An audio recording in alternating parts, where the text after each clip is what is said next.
বলল আগামীকাল সকাল 10টার সময় আমার রাজসভায় আমি আমার মুসা বেটাকে নিয়ে আসবো। তোমরা অনেকে নিয়ে আসতে চাও, বললো নিয়ে আসতে, যে নিয়ে আসো, আমি নিয়ে আসবো, তোমরা দেখে ভাও।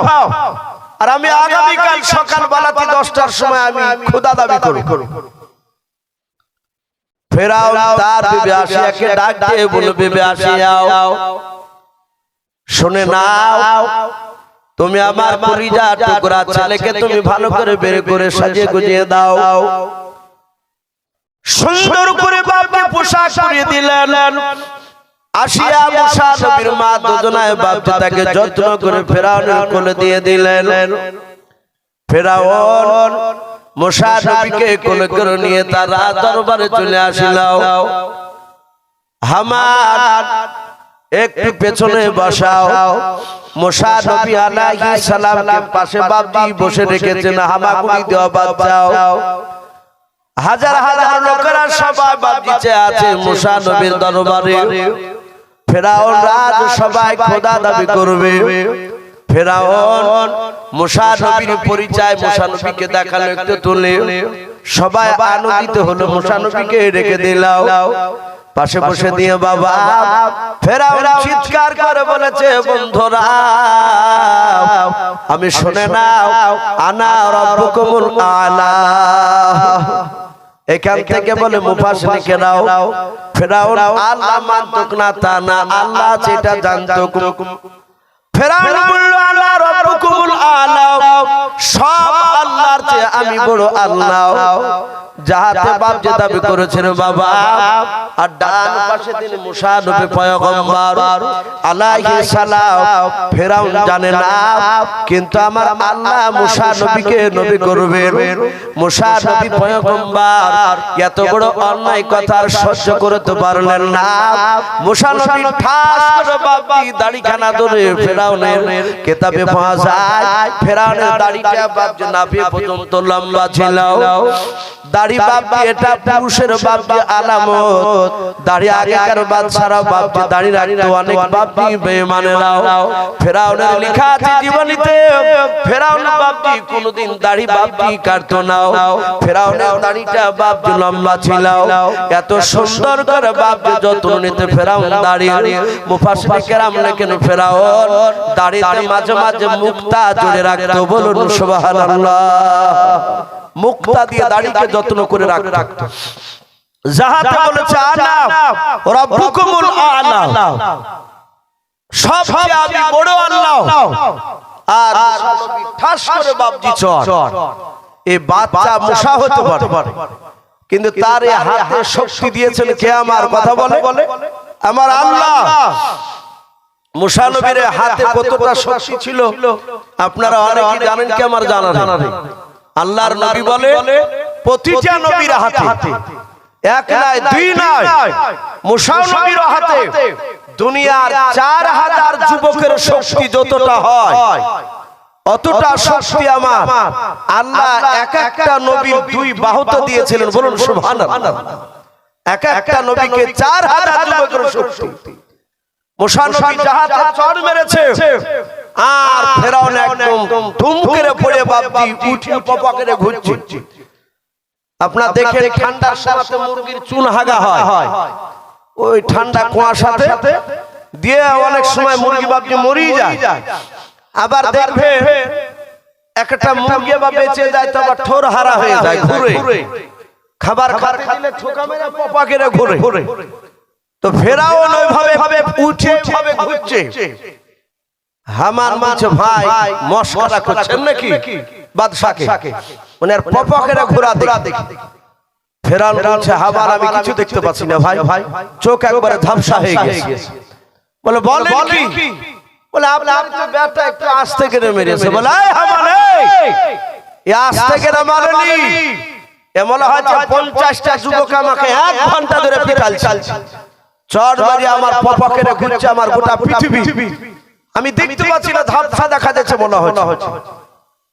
ফেরাউন বলল, এই জল্লাদ তাড়াতাড়ি আয়, ডাক জল্লাদদেরকে। হামান বলে কেন? বলে ছেলেকে বেচারা ঘোনাকে জবাই করে ফেলবো। আমি প্রথমে আমার বিবিকে বলেছিলাম এই বাচ্চা আমাকে ধ্বংস করবে। ও ওঠা দিন আমার বিবি আমার কথা শুনেনি। আমি কে বেটা বলে বানিয়েছিলাম, আজ থেকে বেটা বলে মানবে না। কে এখনই জবাই কর, ডাক জল্লাদকে। জল্লাদকে ডাকতে গেল ফেরাউনের ভাই মুসা নবী মারিয়া চুপচাপ বাপজি বসে বসে। জল্লাদেরা বাপ আসতে লাগলো। একটা প্রজা দৌড়ে আসিয়াকে বলেছিল, আসিয়া আপনার ছেলে মুসার বাজবে না বলে কেন? ফেরাউনকে চড় মেরেছে। ফেরাউন রাগান্বিত হয়ে আমার মনে হয় আপনার ছেলেকে এতক্ষণ জবাই করে দিল, দৌড়ে যাও। যাহাতে বাপি দৌড়ে গেল। ফেরাউন তার বিবি আসিয়া তাকে দেখে ফেরাউন মুসা নবীকে এত রাগান্বিত হয়েছে। জল্লাদকে বলছে কে এখনই জবাই করা, হাজার হাজার লোকের সামনে দেখবে। আসিয়া মুসা নবীর মা সেখানে ছিলেন বাবা। আসিয়া দৌড়ে গিয়ে বাপ মুসা নবীকে তুলে নিলাও। ডাকে বলে বাদশাহ মাথা খারাপ হয়েছে আপনার। বলে কেন? বলে এরকম ছিল অনেক সময় আদর করে মারে। ছেলে কোলে নিলে দেখবেন অনেকের গাল হাঁচিয়ে দেয়, দেয় না? না হাঁচিয়ে দেয়। হাতে যদি বাচ্চার নখ থাকে রাগ করি না, আনন্দ করে আমরা। ফেরাউনের বিবি বলল তোমাকে আনন্দ করে চড় মেরেছে। বলে বিবি রে আনন্দ নয়, এত চড় মেরেছে আমার মাথা এখনো যন্ত্রণা করে। তাফসীরে লিখে বাবা ফেরাউনের বাবা মুসা নবীর চড়টা ফেরাউনের 12 বছর ধরে ব্যথা ছিল। বলুন আলহামদুলিল্লাহ। 12 বছর ধরে ব্যথার যন্ত্রণা ছিল। আপনারা সকলেই জানেন নমরুদ বলে একটা বাচ্চা ছিল না? হযরত ইব্রাহিম খলিলুল্লাহ আলাইহিস সালামের জামানার বেঈমান বাদশা। ওর নাকের ভিতর দিয়ে একটা ন্যাংড়া মশা ঢুকে গিয়েছে।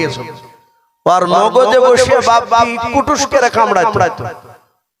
ঠিক মজমা যখন বক্তব্য দিতে জমে উঠেছে আর ও মশা কুটুস করে ঝাড়তো, অমনি ভাবে মাথায় লাতে সবাই লোক দৌড়াদৌড়ি, বাদশার মাথা চুলটা। অনেক ডাক্তার দিকে ভালো হয়েছিল না।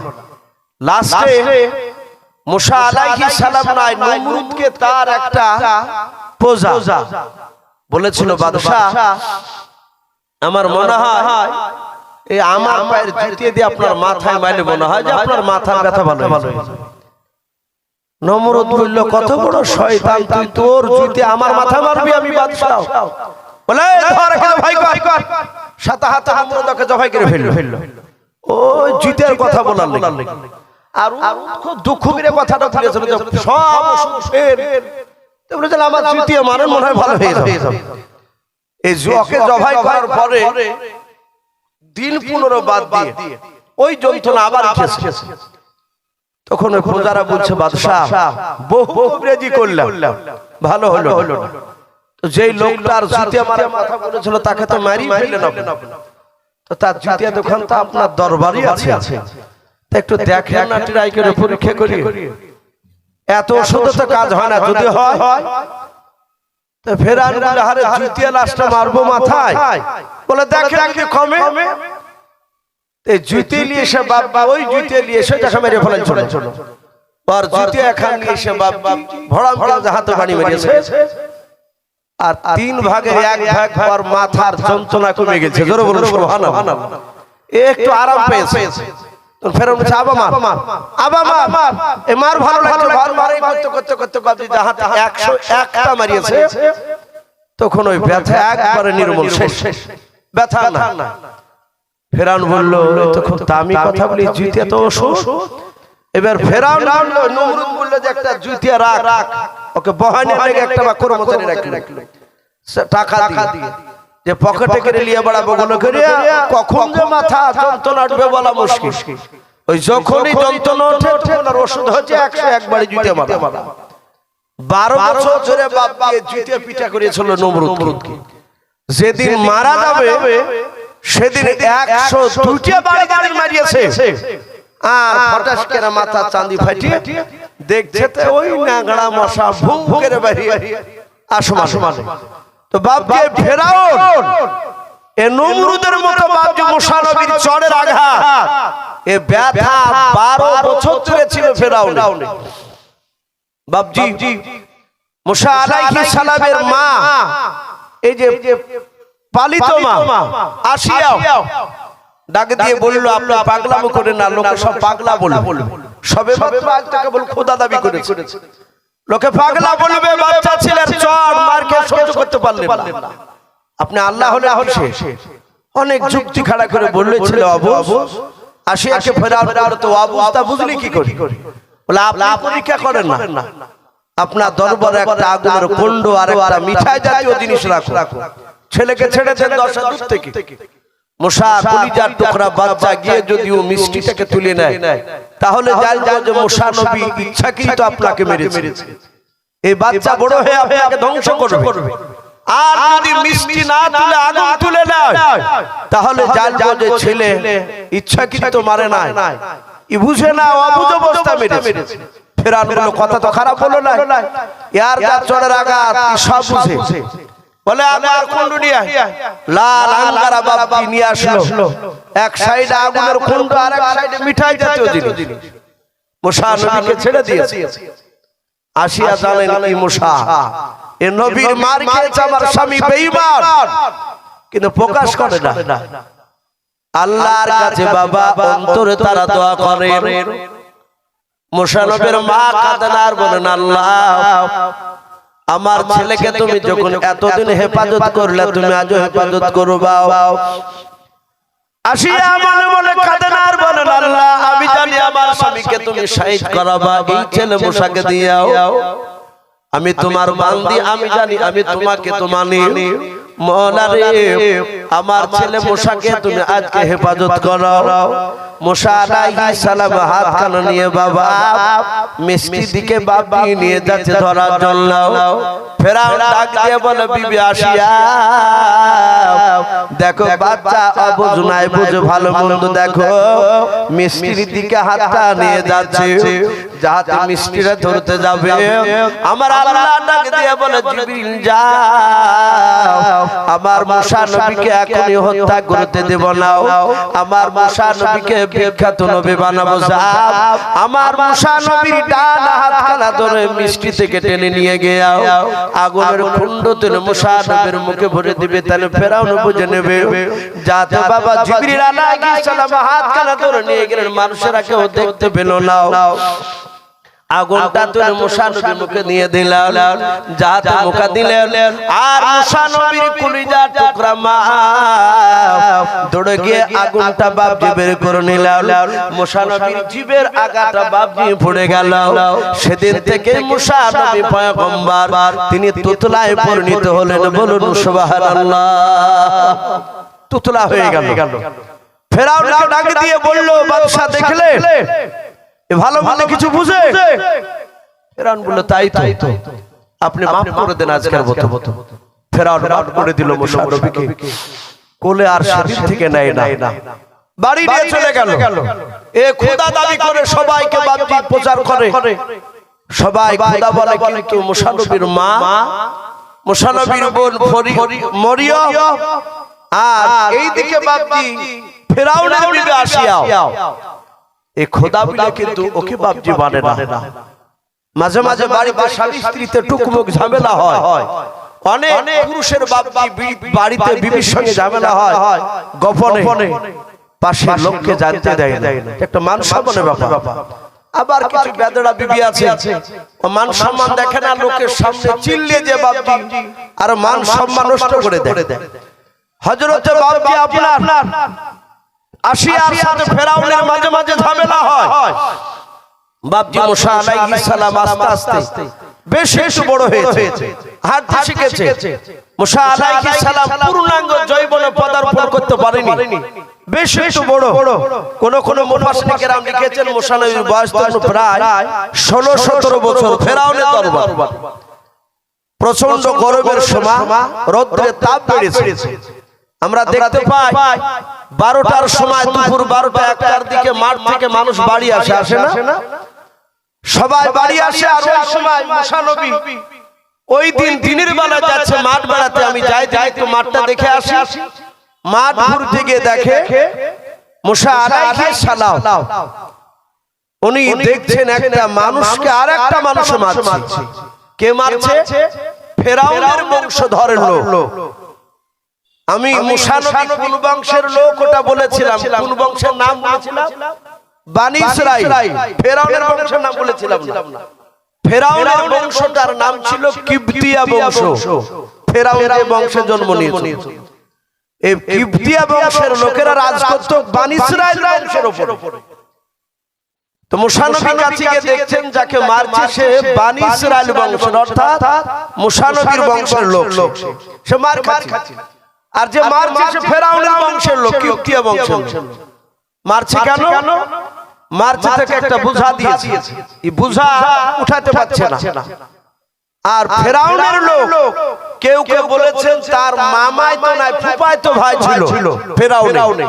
ওই লোকটা যে মারছিল সে বলছে এই বুঝা তোকে নিয়ে যেতে হবে।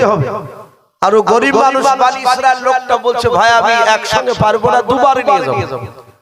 আর এই শয়তান বলছে তোকে একবারই নিয়ে যেতে হবে। আর মুসা নবী হাজির। মুসা নবী বলছেন ভাই এই তো স্বীকার করতে বইয়ে দিবে, একবারে পারবে না দুইবারে দাও, এত ভারী বোঝা পারে? তো নে ভাইকে দেখছে তো সে বাদশার বেটা বলে মুসা এখানে বেশি নাক গলাতে আসো না, এমন তেমন করলে তোমার আব্বাকে গিয়ে বলবো।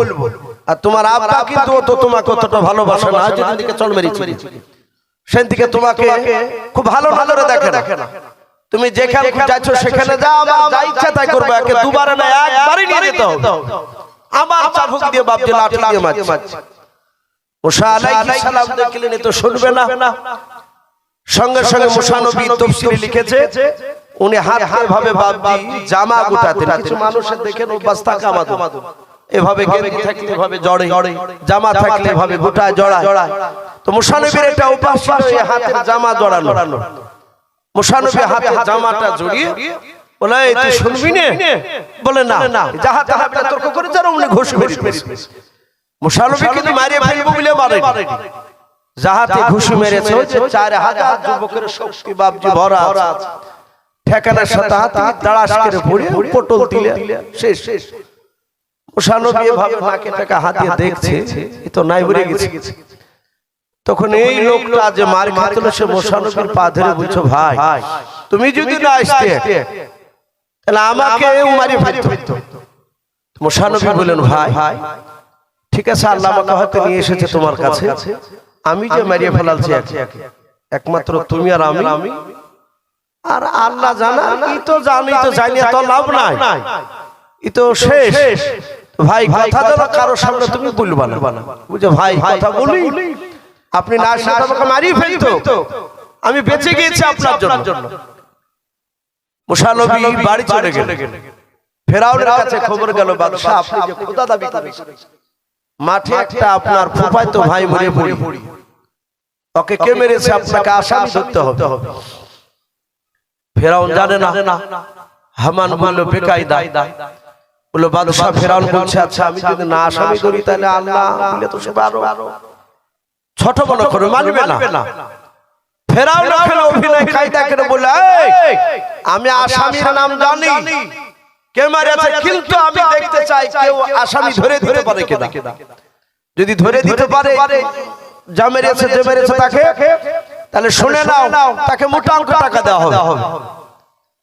ফেরাউন এভাবে প্রচার করছে, মানুষ খোঁজাখুঁজি করছে, আর আসামি তোর বাড়িতে দিব্যি সুন্দর খাইছে ঘুরিয়ে বেড়াচ্ছে।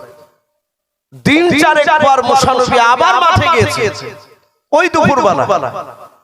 দ্বিতীয়বার বারবার মাঠের বেলায় গিয়ে দেখেন ওই লোকটাকে, যেই লোকটাকে তার 3-4 দিন আগে মারছিল, ওই লোকটাকে দেখছে আবার অন্য লোকে তাকে মারছে। মুসা নবী এক পা দুপাকের কাছে যে বলছে তুমি নাও সেদিনকে তুমি ছিলে না? তো বলছে হ্যাঁ ভাই। তো মুসা নবীকে মুসা নবীর সামনে ওই লোকটা মারছে, ওই লোকটাকে বলে ইসরায়েল লোকটাকে।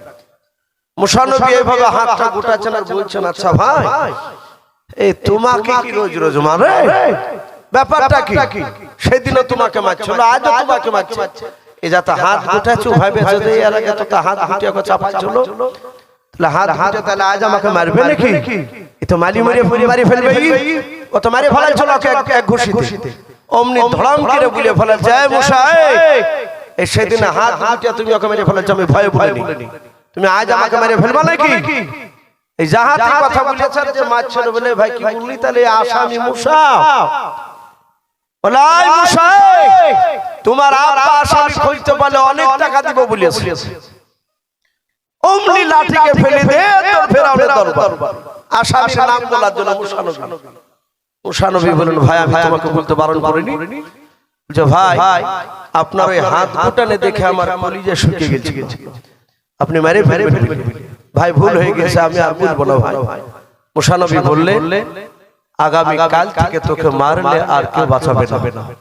আমি আর বাড়ি গেলাম না ভাই বাড়ি গেলে আমার ফেরাউন আমাকে মেরে ফেলবে ও ছোটবেলা থেকে মারার চেষ্টা করছে আমি আর থাকবো না আমি এদিক দিয়ে সোজা পালাতে শুরু করলাম মুসা নবী আলাইহিস সালাম দৌড়াতে লাগলেন ফেরাউন বলল তাড়াতাড়ি ধরে নিয়ে আজকে বাঁচানো যাবে না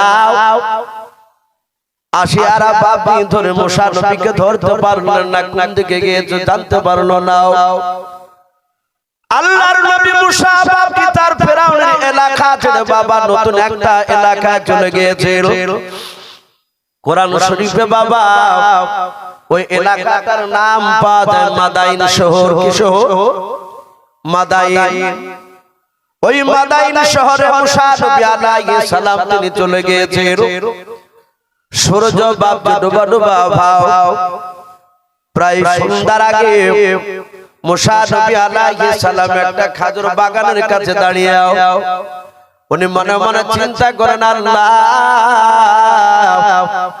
আমি জানি না এই গ্রামের মানুষের কার বাড়িতে আমি গিয়ে আশ্রয় নেব কে আমাকে থাকতে দেবে আমি তো আছি না মানুষ আমি ফেরাউনের এলাকা থেকে পালিয়ে এসেছে ফেরাউন আমাকে ধরতে পারে মেরে ফেলবে মুসা নবী দাঁড়িয়ে দাঁড়িয়ে বাপি চিন্তায় চিন্তিত ছিলেন হঠাৎ করে বাপি দেখলেন দুটো মায়া ওই খেজুর গাছ চার পাঁচটা খেজুর গাছের আড়াল দিয়ে তিনি দেখতে পেলেন দুটো মেয়াতে ছোট ছোট বাপি মেয়া তারা দুজনায় দুটো ছাগল নিয়ে তারা দাঁড়িয়েছিল মুসা নবী বেশ কিছুক্ষণ ধরে দাঁড়িয়ে থাকার পর দেখলেন মেয়া দুটো ছাগল দুটো নিয়ে বাপি নড়াচড়া করে না ওই খেজুর গাছের আড়ালে তারা দাঁড়িয়ে আছে মুসা নবীর দিকে তাকায় না মুসা নবী আলাইহিস সালাম বাবা মেয়ে দুটোকে দাঁড়িয়ে দেখতে দেখে চিন্তা করে এরা কেন দাঁড়িয়ে আছে যায় না কেন ওই মুসা নবী মাদাইন শহরে মেয়েদের কাছে যাওয়ার পর বলবো তোমরা এখানে দাঁড়িয়ে আছো কেন অনেকক্ষণ ধরে দেখলাম তোমরা ছাগল নিয়ে দাঁড়িয়ে আছো মেয়ে দুটো মুসা নবীর দিকে একবার তাকানোর পর বাবা আর তাকালেন না এভাবে বাপজি মুখটা ফিরে নিলাম মেয়ে দুটো ছোট ছোট বাপজি মেয়ে ছিল কোন রাবি লিখেছেন বাবা বড় মেয়েটার বাপজি বয়স ছিল 10 বছর ছোট মেয়েটার বয়স ছিল বাপজি 8 বছর মেয়ে দুটো ডাক দিয়ে বলেছিল ভাই আমরা দুই বোন কলিজার টুকরা দুই বোন আমরা আপনাকে চিনতে পারি না ওগো ভাই আমরা এখানে দাঁড়িয়ে আছি ছাগলকে পানি পান করানোর জন্য বলে পানি পান করে নিয়ে কেন যাও না বলে ভাই আমরা যেতে পারি না কারণ আমরা একজন ইমানদার পরেশগারের আমরা কলিজার টুকরা বেটে ওই দেখেন দেখতে পাচ্ছেন অনেক ছেলেরা হইচই করে বলে ওখানে একটা পানির ঝর্ণা আছে ওই সব ছেলেরা পানি পান করে যখন তাদের ছাগল নিয়ে সবাই চলে যাবে আমরা রাত্রি হয়ে যায় বাড়ি যেতে সবারই শেষে আমরা দুই বোন ছাগলকে পানি পান করে নিয়ে চলে যাই কারণ আমরা মেয়ে মানুষ ওদেরকে আমরা ওটা ফোটা করলে তারা ঝামেলা তাদেরকে পারবো না শক্তি দিয়ে তাদেরকে পারবো না মুসা নবী বলেন বোন তোমাদের তো বেশ রাত্রি হয়ে যাবে বলে হ্যাঁ আমাদের প্রতিদিন রাত্রি হয়ে যায় মুসা নবী বলেন বোন চিন্তা করবা না যদি কিছু যদি মনে না করো তোমার ছাগল দুটো কি দিবা আমি পানি পান করে নিয়ে আসবো আমি যদি আগে পানি পান করে দিতে পারি তাহলে তোমরা বেলায় বেলায় বাড়ি যেতে পারবে বলে তা করলে তো ভালো হয় মুসা নবী মেয়ে দুটোর কাছ থেকে বাপ যে ছাগল চাইলেন মেয়ে দুটো মুসা নবীর দিকে তাকালেন না অন্যদিকে মুখ ফিরে বাপ যে আপনার ছাগল দুটো দিলাও কিতাবে লিখেছে বাবা ওই সময় মাদান শহর বাবা যে লোকটার বাপ যে আপনার ছিল তারা সেই সময় বাপ যে পর্দার কথা চলতো হযরত মুসা নবী পয়গম্বর দুটোর কাছ থেকে ছাগলের দড়ি ধরে নিয়ে যাওয়ার পর দেখছেন অনেকগুলো বেটা ছেলেরা বাপ যে তারা হুড়াহুড়ি করে পানি পানি করা ছিল মুসা নবী বলেন ভাই ও যুবক ভাইরা একটু আমাকে সময় দাও তোমরা একটু সরে দাঁড়াও ওই দেখো দুটো মেয়ে তারা দাঁড়িয়ে আছে তারা বাড়ি যাবে রাত্রি হয়ে গেলে তাদের অসুবিধা হবে তাই তাদের ছাগল দুটো নিয়ে এসেছে পানি পান করার জন্য ভাই একটু দয়া করে তোমরা সাইডে সরে যাও এরা তাকিয়ে বলছে তোমার বাড়ি এখানে না তোমরা জানো না এখানে আমরা কেউ কাউকে সাইড দিই না যে যা পারবে শক্তি বাহুর বল দিয়ে আগে পানি পান করাবে মুসা নবী দেখলেন এরা তো চিনে না আমাকে মুসা আলাইহিস সালাম বাম হাতে দড়িখানা ধরে ডান হাত এইভাবে শুধু একবার ধাক্কা দিয়েছে হুটফাট করে বাপজি তারা ওদিকে পড়ে গিয়েছে এরা অবাক এত শক্তিশালী যুবক তো এখানে নেই মুসা নবী পানি পান করে দিয়ে মেয়া দুটোর কাছে ছাগল দুটো দিয়ে দিয়ে মেয়া দুটো বললো খুব ভালো করলেন আমি আপনার কাছে গিয়ে বলবো আমরা আপনার জন্য দোয়া করতে বলবো এরা প্রতিদিন বাপজি এশার সময় যেত সেদিন সূর্য ডোবার পরে হাজির এই মেয়া দুটো ছিল মাদানী শহরের একজন নবী যেই নবী হযরত শুআয়ব নবী আলাইহিস সালাম নামে এসেছে কোরআন এই শুআয়ব নবীর কলিজার টুকরা বিটি এরা দুজন ছিল শুআয়ব নবী তার বিটিদেরকে সকল আসতে থেকে বলে বিটি এত তাড়াতাড়ি তো আসো না কি ব্যাপার ছাগল ছেড়ে পানি খেয়ে এত তাড়াতাড়ি চলে এসেছো বলে আব্বা একজন অপরিচিত যুবক আমাদের কাছ থেকে ছাগল নিয়ে গিয়ে পানি পান করিয়েছে আব্বা তার দেহতে অনেক শক্তি দেখলাম বলে ছেলেটাকে চিনো বলে চিনি না কিন্তু আমাদের দেশে তার বাড়ি না সব নবী বললেন বাবা মা তুমি ওই ছেলেটাকে ডেকে নিয়ে এসো মনে হয় খেজুর গাছের গুড়িতে দাঁড়িয়ে আছে মুসা নবী ওখানেই দাঁড়িয়ে মেয়া দুটো ডাক দিয়ে বলেছিল ওগো যুবক ভাই তোমাকে আমার আব্বা জান ডাক দিয়েছে এখনই চলো আমার সঙ্গে মুসা নবী মনে মনে চিন্তায় পড়ে গেলেন আল্লাহ ফেরাউনের দরবার থেকে তার ফুফাতো ভাইকে মেরে পালিয়ে এসেছে আমার মনে হয় পানি খাওয়ানো তো আমি বিপদে আবার পড়ে গেলাম মুসা নবী আলাইহিস সালাম শুআয়ব নবীর কাছে চলে গেলেন শুআয়ব নবী আলাইহিস সালাম মুসা নবীকে একবার জিজ্ঞাসা করেছেন বাবা তোমার নাম কি বলে আমার নাম মুসা ডাকে বলেছিল বাবা তুমি কোন বংশের মুসা মুসা নবী ডাক দিয়ে বলেন ভাই ওগো চাচা আমি হযরতে বানি ইসরাইল বংশের মুসা আর চট করে শুআয়ব নবী দাঁড়িয়ে গেছে বলে বাবা তুমি আমার চেয়ারে বসো বলে না চেয়ারে আমি বসবো কেন আপনি বসুন বলে তুমি বানি ইসরাইল বংশের মুসা বলে হ্যাঁ শুআয়ব নবী বুঝতে পেরেছে আমার চেয়েও বিখ্যাত নবী আমার চেয়ে বিখ্যাত নবী রাসূল হবে এটা কিন্তু বাপজি ধরা দিলেন না আপনারা জানেন এক নবীর খবর আর এক নবীর কাছে থাকে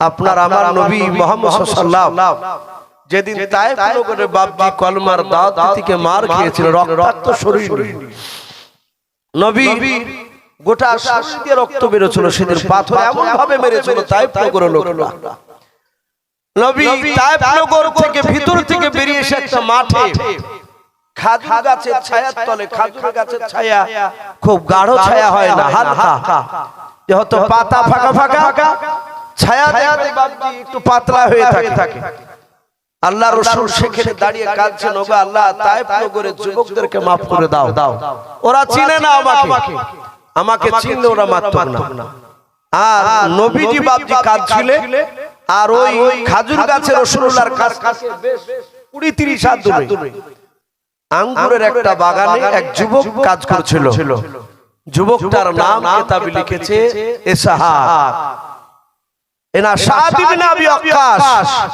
রাদিয়াল্লাহু তাআলা আনহু তখন তিনি সাহাবা ছিলেন নবীকে চিনতেন না। উনি নবীর কান্না দেখে এইভাবে বাগান থেকে মাথা উঁচু করে দেখলো, আহারে এই যুবকটাকে মারলো কারা, এভাবে নিষ্ঠুর মতো মেরেছে। তাড়াতাড়ি বাপজা আঙ্গুরের ফলকে নিংড়ে রস বের করে একটা গ্লাসে রস নিয়ে গিয়ে আল্লাহর নবীর পেছনে দাঁড়িয়ে বলে, যুবক, তোমাকে যারা মেরেছে তারা অন্যায় করেছে। ওগো যুবক, তোমার শরীর থেকে অনেক রক্ত ঝরেছে, তুমি এই গ্লাসে রসটা খেয়ে নাও। সঙ্গে সঙ্গে বাপজা আল্লাহর নবী কাঁদতে কাঁদতে এইভাবে পেছন দিকে ঘুরে বলেন, আকাশ, আমি খুশি হতাম যদি তুমি আমার কলমা পড়তে। আকাশ বলছেন, ভাই আপনার বাড়ি কোথায়? নবী বলেন, আমার বাড়ি হচ্ছে মক্কায়, আমি নানার দেশে এসেছিলাম। আকাশ বলেন, এই যুবক, আপনি আমাকে এর আগে দেখেছেন? বলে না, আমার নাম আকাশ, আপনি জানলেন কি করে? আল্লাহর নবী বলেন, আকাশ, শুধু তোমার নামটা নয়, তুমি কোন খানদানের সন্তান, কোন বংশী, ওটাও আল্লাহ দিলে বলে দিতে পারবো। আকাশ বসে বলেন দিলে আমি কোন বংশে?